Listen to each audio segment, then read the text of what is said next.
My selfish parents told me they'd cut ties if I didn't cover my sister's $40,000 debt, so I cut them off instead. My parents gave me an ultimatum. Either I pay off my sister's $40,000 debt, or they'd cut me out of their lives. I chose to walk away, and what unfolded afterward completely blindsided me. I'm a 30-year-old man, and I've been on my own since I turned 18. When I say on my own, I truly mean it. Emotionally, financially, and in every other way. My parents were never exactly role models when it came to raising kids or offering emotional support. They were never the kind of parents to offer praise or make you feel like you mattered. Instead, they had this unspoken rule that my younger sister, Anna, could do no wrong. Meanwhile, I had to be the responsible one. Anna could screw up again and again, and believe me, she did, and my parents would just brush it off. "She's just sensitive," Mom would say, or "she'll figure it out eventually," which was basically code for, "let's pretend this didn't happen." But if I made a single misstep, it was like the world was ending. "Why aren't you trying harder? You're supposed to set an example for Anna." Nothing I did ever felt good enough. I could come home with straight A's and still get asked why I didn't get an A+ in math. But Anna? She'd barely scrape by, and it would be, "At least you're trying, sweetie." This favoritism only intensified as we grew older. Anna lived at home well into her mid-20s, bouncing between jobs and never taking responsibility for anything. My parents always had an excuse ready for her. Meanwhile, I worked multiple part-time jobs while studying, covering my own rent and bills without any help. Not once did they offer support. I didn't expect help, but it hurt watching them bend over backward for Anna while leaving me to survive alone. Then, about 6 months ago, I got a call from my mom. Now, my mom doesn't call just to talk. She doesn't check in or ask how I'm doing. If she calls, it's because she needs something. You know the kind of call I mean? Where they start with overly sweet small talk like, "How's work?" or "Are you still at that job?" or "Have you been eating well?" Just fake niceties to warm you up before dropping the real reason. That's exactly what happened. She doesn't even know what my job is, just something vaguely involving computers. The whole conversation felt phony. Then she dropped it. "Anna's in trouble." I wasn't shocked. Anna's always in some kind of trouble. But this time was different. Apparently, she owed $40,000, not student loans or credit cards. She had borrowed money from some very sketchy people, and now they were demanding repayment. Mom's voice started to tremble, probably hoping I'd give in.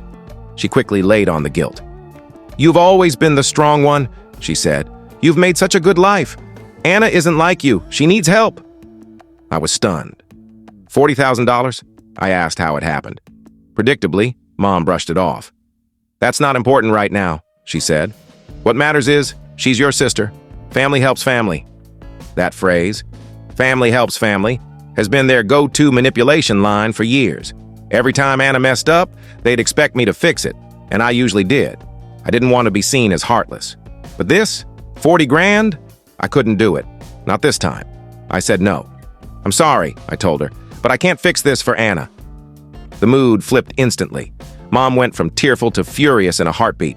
"You're being selfish," she shouted. "You're abandoning your family when they need you most." Then came the kicker. "Do you want her blood on your hands?" As if Anna's mess was somehow my fault. I hung up. My hands were shaking. My chest was tight. But deep down, I knew I had made the right call. I've worked too hard to let someone else's poor decisions sink me. Still, the guilt started creeping in.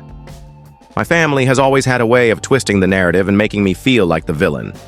Even though I said no, I kept second-guessing myself. Did I make a huge mistake? Was I being cruel? What happened after that call completely floored me. And trust me, this saga is far from over. I'll share what happened next soon. Update 1. Hey everyone, I honestly thought things might calm down after that phone call. Maybe my mom would sulk for a while and eventually move on. Wow, was I wrong? The drama didn't just continue, it exploded.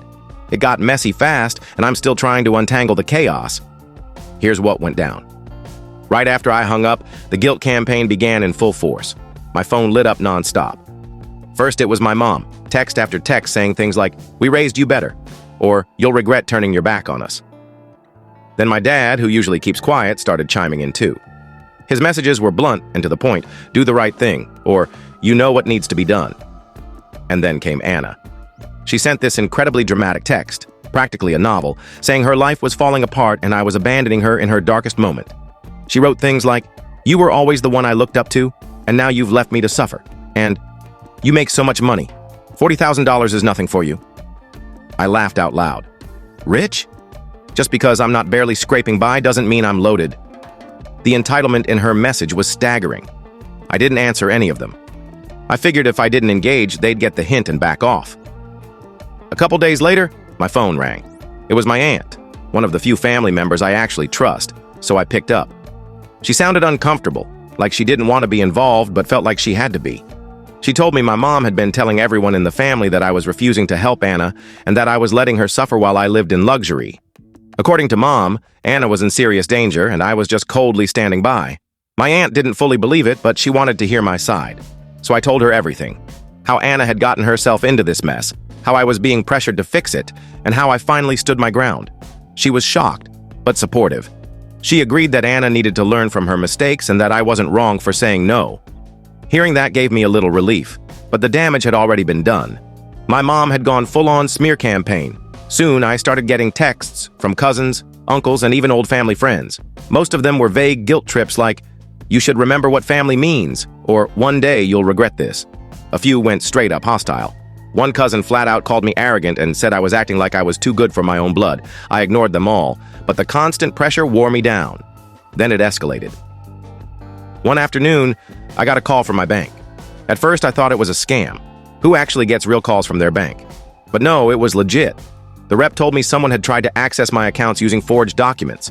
They flagged it immediately because the info didn't match up, and thankfully, nothing was taken. But I knew exactly who was behind it. It had to be Anna. She was desperate, and considering she had already pulled the rest of the family into this mess, trying to steal from me didn't seem like much of a stretch. I asked the bank for more details, but they couldn't share much, just that they'd temporarily locked my accounts to protect me. I thanked them and hung up, but I was livid. This wasn't guilt-tripping anymore. This was a crime. I needed answers, so I made a decision. I was going to confront Anna directly. I'm not sure what I hoped to get out of it. Maybe I wanted to hear her admit what she did.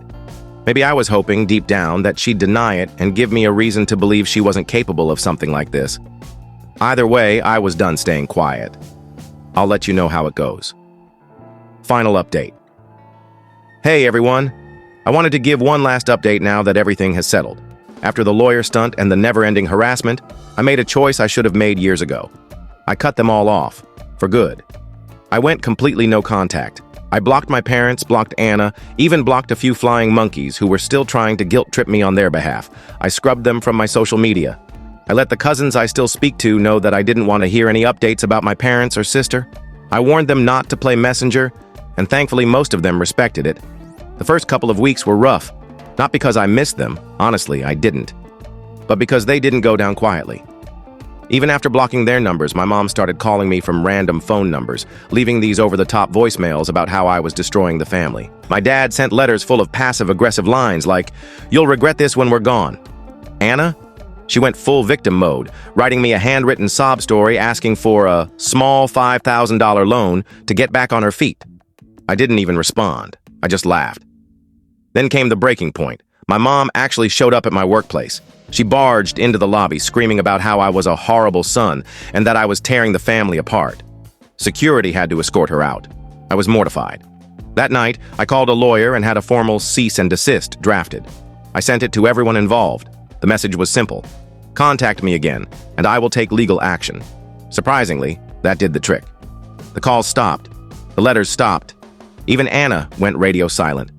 It's been 6 months now, and honestly, it's been the most peaceful 6 months of my life. I focused on work, finally got that promotion I'd been chasing.